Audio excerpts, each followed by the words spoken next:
Peace, jump out. We gonna have some fun today or whatnot, cause I ain't get to see y'all in a couple of days. And I want to, so y'all like, subscribe, and share. First of all, go to all the pages, King Gates Music, Job Power, Buttons and Bells, and all that good stuff. I want to talk about the late 80s, early 90s, the crack era. Because I came up, that's the era I came up in or whatnot. You see what I'm saying? And being a little kid in this era, 4, 5 years old or whatnot, 8 and 9 and shit, I seen a whole lot growing up. You see what I'm saying? And now do I look back on it, we lucky to be alive. Cause most of us is damn crack babies any damn way. For real, for real. I mean, I'm just being real. A lot of people, cause they didn't look at cocaine, and especially they don't look at cocaine now as a bad drug and no shit like that. But the crack hit the black neighborhood hard. And see, if you go look at the Black Panther movie, the not the Marvel comics, but the Black Panthers, you see where the government, that was a strategic move in chemical warfare to obtain control of the black community. You see what I'm saying? By the government, by the U.S. government, sent all them damn blocks, them kilos to the Compton. You see what I'm saying? All the desolate areas out south side Chicago. They sent that shit everywhere. You see what I'm saying? And to neutralize the people's awakening. You see what I'm saying? And we gonna do a video, and I was gonna do it yesterday. The Walking Dead. You see what I'm saying? Versus the conscious people or whatnot. But if at that point in time, man, that made the city go wild. People, you talk about young people making serious money, man. I'm talking about serious. I'm talking about gold, 4 finger rings and everything. I lived during that era, man. And I'm talking about they was out there smoking out of smoking out of antennas. They was smoking out of what they called it, soda cans or whatnot, and they'll drop one right on there and pop pop, and we smelling like wax everywhere, man. But I got a video I want to play for y'all, and then after that I got some. It gonna be funny. Cause I lived during that era, so I got so many stories, family. So I got to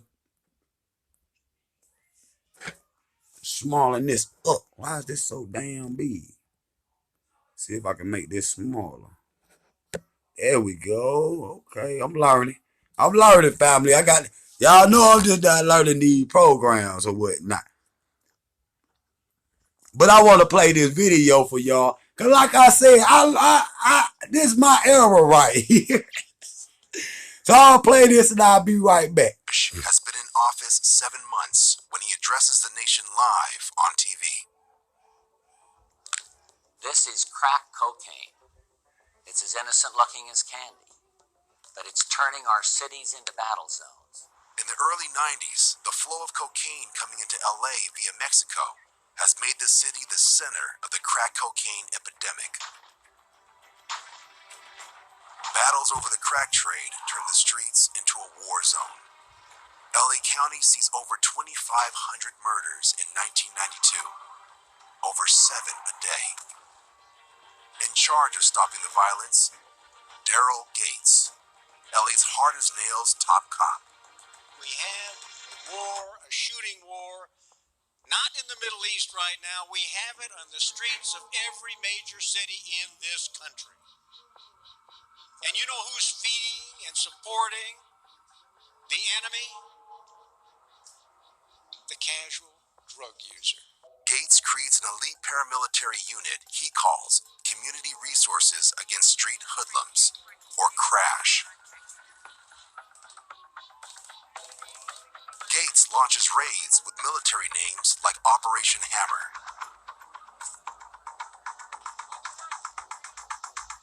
In one weekend, nearly 1,500 people are rounded up and arrested.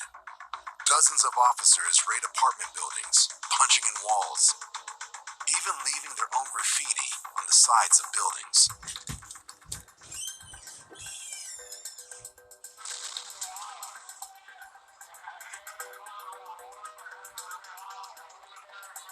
The Los Angeles Police Department up under Daryl Gates, they was kind of looked at as gang members themselves.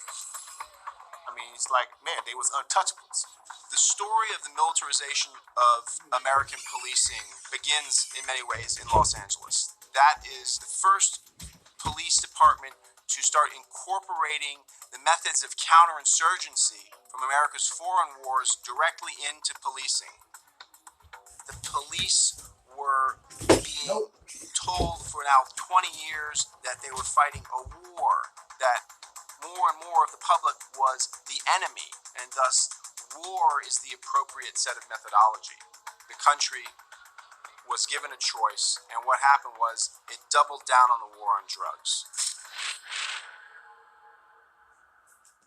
Now, you know, that war on drugs was very critical because you talking about a lot of black people. Let me blow up again. A lot of black people got hooked on them drugs, man. Got hooked on them drugs, and I want to talk to the addicts out there. Like, you know, like Ice-T told Pookie, you got to kick that shit.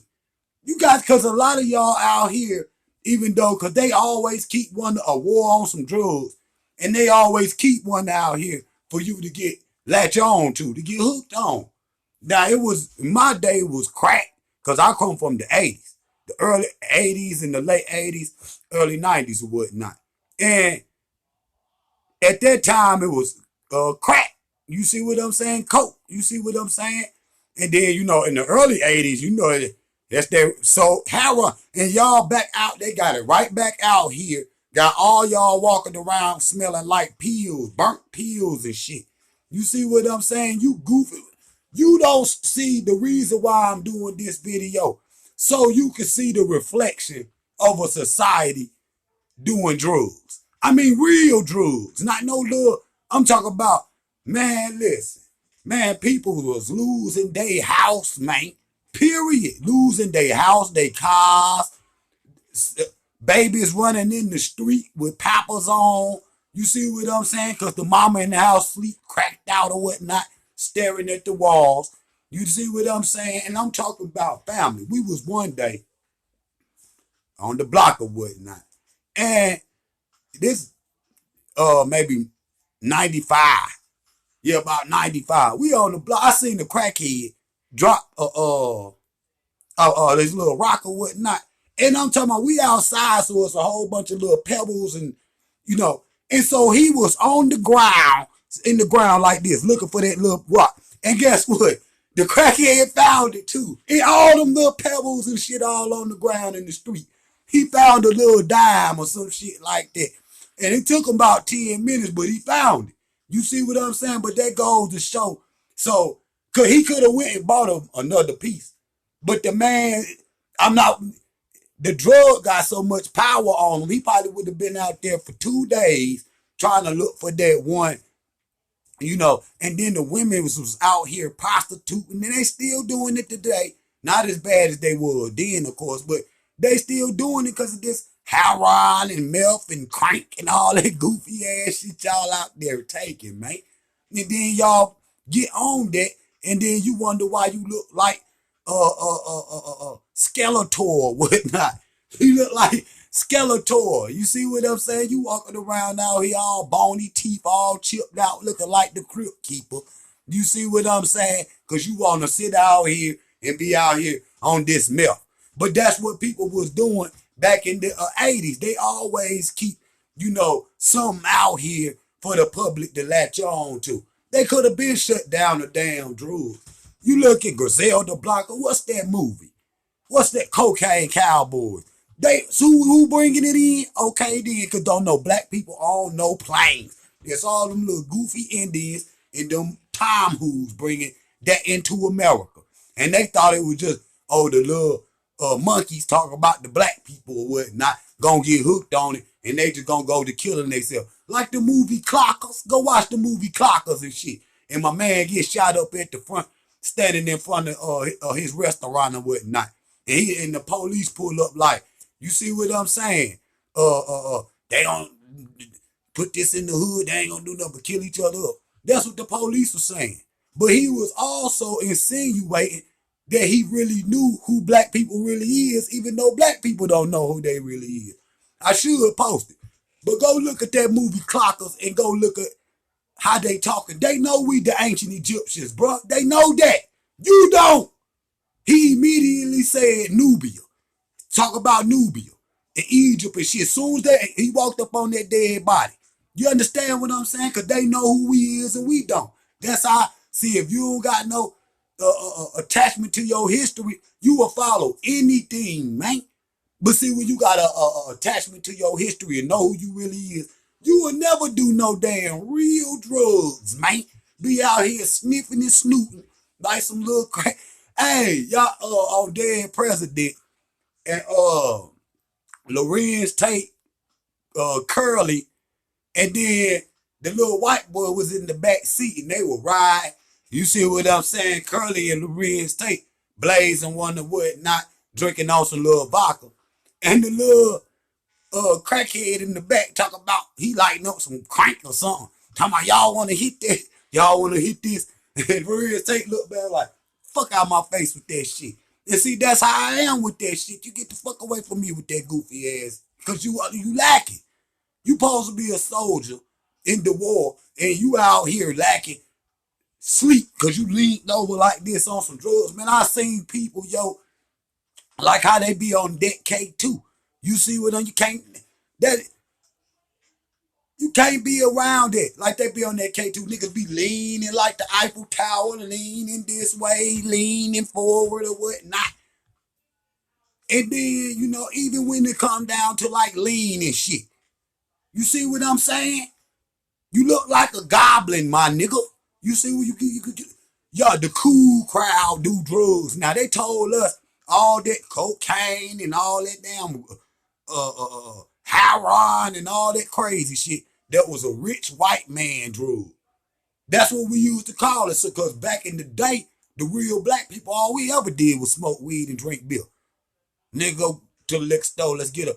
And that'd be about it. You see what I'm saying? But you ain't gonna never catch me out here on some goofy whatever that is y'all be smoking.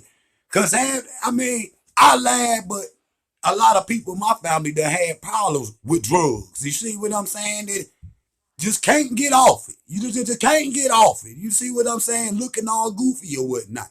You see what I'm saying? And I hate that that happened to them. You see what I'm saying? I hate that that happened to them because they're my family. You see what I'm saying? And it just, you know, people out here don't understand that these are put out here for you to fail. That's one of them traps that they be talking about out here. You see what I'm saying? And, you know, even when you dealing with, you know, the normal junkies or whatnot on the street, y'all got to kick that habit, man. Y'all out here walking around, no teeth. Your babies is all out here running around, man. And I'm glad black people, most black people done steered away from that. That's what, just again, like talk about in the other video earlier, the music business promotes songs like, I'm going to tell you, the moment I really truly stopped listening to all hip hop, I heard a song, I don't know who it was, somebody just was riding, bumping it. And the hook was like, I sell heroin. I sell heroin. I don't know. Soon as I heard that, I was like, how could you even bump a song like that, man? And then you ride up and shit, bumping that shit, and the police pull up. Oh, okay then. Oh, okay, even if you ain't doing it, what would you be bumping that illegal ass song for out here snitching? Basically, that's you snitching on your damn self. Goofy motherfuckers. Period.